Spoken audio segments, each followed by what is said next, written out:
So how would you like it if someone cheated you? Not once, not twice, but repeatedly, over and over and over again.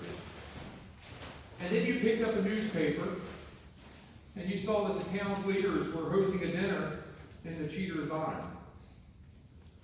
You probably wouldn't like it much, would you? In fact, I think, much like we'd all be furious, wouldn't we? You know, these days, so many scoundrels are getting rich and famous, and sometimes it seems as there's just no justice out there. And something like that happened in our gospel lesson this morning. Zacchaeus was a tax collector, and not only a tax collector, but the chief tax collector, wasn't he? And Luke tells us that Zacchaeus was rich. And how do tax collectors get rich? It depended, didn't it? A chief tax collector would have ordinary tax collectors working for him, and each one of them would give them a little part of their earnings, a little cut out of their collections. And it's conceivable that a chief tax collector could get rich honestly, but the system was rife for abuse. A tax collector would pay a fee to the Romans for the privilege of collecting taxes, wouldn't they? He could pad the tax bill and put the extra money in his pocket. Tax collectors were known to look after number one, meaning themselves, right? And not worry about the burdens that they place on other people. Tax collectors usually did quite well for themselves, financially speaking. Of course, they didn't have many friends, but that went with the territory, didn't it? So by the time of our story, Jesus had become a celebrity. He was that young and upcoming rabbi. He was just really hip. And he was known for his teachings and his miracles. And wherever he went, people flocked in to see him, didn't they? And that's when we get to our story here. It's what's going on in our story this morning. Jesus had come to Jericho, not far from Jerusalem. He was passing through, so people came from hither and yon just to get an eye on Jesus before he left town. Zacchaeus, the rich tax collector, he was one of those people. And we should be surprised that Zacchaeus came to see Jesus. You know, people who do dark things, they don't usually come out into the light, do they? Crooks don't usually come to preachers or to anyone else who might point an accusing finger at. But Zacchaeus, he came to see Jesus. Perhaps there was something in his heart that wanted a new kind of life. Maybe he was just curious. That's something we'll never know.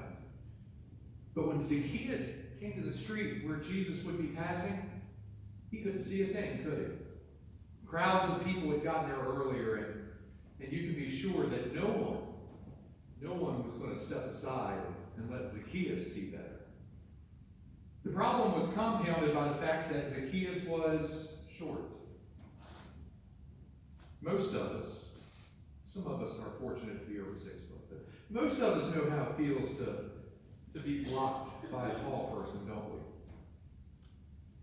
Or someone wearing a hat. Or someone standing when they should be sitting. I hated it when I go to the movies, or I hate it when I go to the movies, or when we would go to one of Mary's band concerts, and there'd be somebody sitting in front of me that was just in the right position that I couldn't see Mary playing her trombone. And I'd have to move over a little bit and look between two people. And every time they'd shift positions, I had to try to figure out a new way to see around them. But Zacchaeus was a can-do sort of fellow. A man who knew how to solve problems.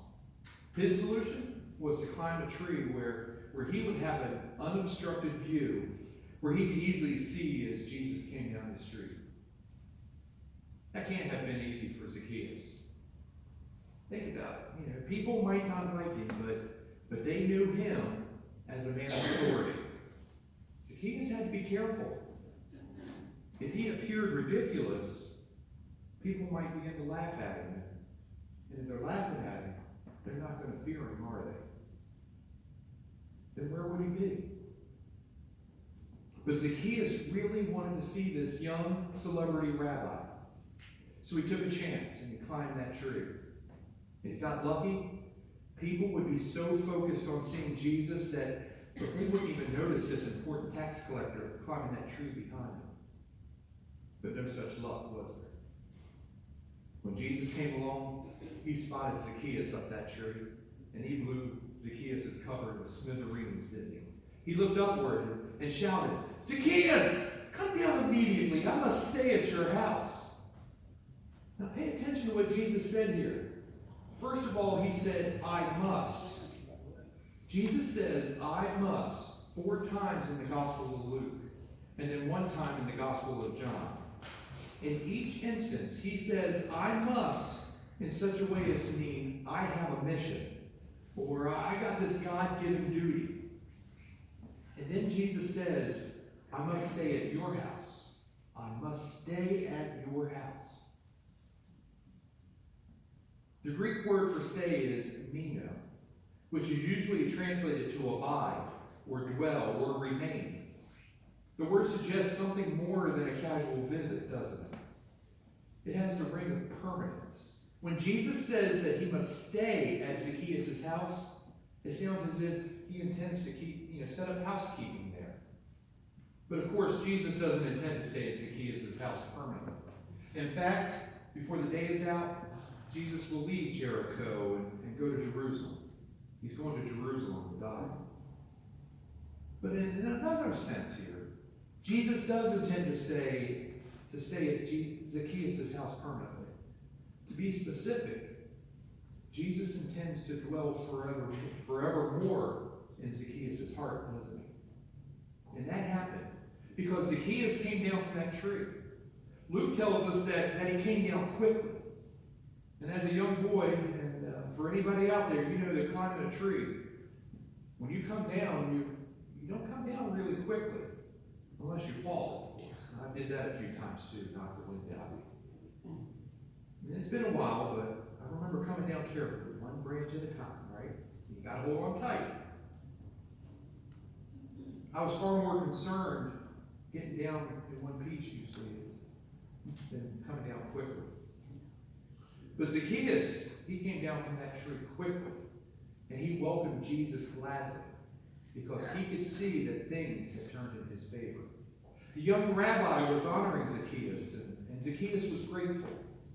The people of Jericho had been forced to give Zacchaeus their money, but no one could force them to give Zacchaeus their honor. So Zacchaeus, he came down out of that tree quickly, and he welcomed Jesus with a glad heart. And the people, on the other hand, they were offended here, weren't they? They complained that this young rabbi had chosen to stay with a sinful man. He had chosen to honor an undeserving man. And I know exactly how they felt. I've seen undeserving people elevated to high office, and I've heard "Hail to a chief, hail to the chief" played for people whose moral bankruptcy is public knowledge. How I long for good leadership, for the chance to honor deserving people. But when Zacchaeus came down out of that tree, 2 things happened immediately. First, Zacchaeus showed us that he got it, that he knew that he needed a change, and that he intended to make that change. Zacchaeus promised Jesus that he would give half his money to the poor and would repay 4-fold anyone whom he had defrauded. And second, Jesus validated Zacchaeus' promise, saying, "Today salvation has come to this house, because this man too is a son of Abraham." And then Jesus delivered the punchline. Listen carefully to this. Jesus said, "For the Son of Man came to seek and to save the lost." When you hear that, what comes to your mind? Is it the person who has ruined his life with alcohol and drugs? Is it the criminal sitting in a nearby jail? Is it a business owner who takes advantage of the poor? Is it a politician whose focus is on self-enrichment instead of service to others? Are those the people whom Jesus came to save? You bet he did. Those people need savings. And Jesus came to save people like that. But what about the person sitting next to you in the pew this morning? Is there any chance that Jesus was talking about that person when he said that he had come to seek and save that which is lost? yourself. Do you ever think of yourself as a Zacchaeus kind of person? Do you ever think of yourself as a sinner, undeserving of God's favor? Do you ever worry about finding yourself in trouble on Judgment Day? Many of us have felt that way. Inadequate, unlovable, undeserving. Many of us prefer not to think too much about Judgment Day, because we doubt that we will ever measure up. If that's what we think, then we're right. We don't measure up. We won't measure up. We're inadequate. We're undeserving. We're sinners. But that's just the first part of the story. Now here's the rest of the story. Jesus said that he came to seek and to save the lost. And do you know who he was talking about? He was talking about me. He was talking about you.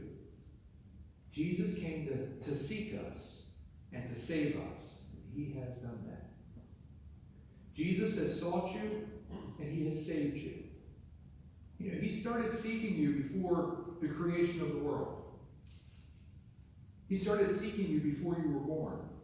He started working out a plan to save you when the earth was still a formless void, when darkness covered the face of the deep. And he's been seeking you ever since. His purpose was never to condemn you, but to save you. And that is the point of the Zacchaeus story. If he can save Zacchaeus, he can save each and every one of us. But I want to bring your attention to something more in the Zacchaeus story. When Jesus called Zacchaeus to come down from that tree, he did two things. First, Zacchaeus scrambled down that tree as fast as his little arms and legs could carry him. And second, he repented of his old behavior and promised to do better. I doubt that Zacchaeus became a pristine man who never did another bad thing. I doubt that you always do the right thing. And I know that I don't always do the right thing. So I'm grateful to Paul the Apostle, who recounted his own struggles with sin. Paul wrote, I do not understand what I do. For what I want to do, I do not do. But what I hate, I do. For I do not do the good I want to do, but the evil I do not want to do. This I keep on doing. Those words, they give me hope. If an apostle couldn't get his act together, maybe there's hope for me. And maybe there's hope for you. What I'm here to tell you today is that there's no maybe about it. Jesus came to seek and to save that which is lost. That's me and that's you. Furthermore, he has done that. He has saved us. So let's do what Zacchaeus did. Let's climb down out of that tree where we're up there just hoping to observe Jesus from a distance. So let's receive him gladly, right here in our hearts. And let's do our best to live up to our high calling in Christ's service. In the name of the Father, the Son, and the Holy Spirit.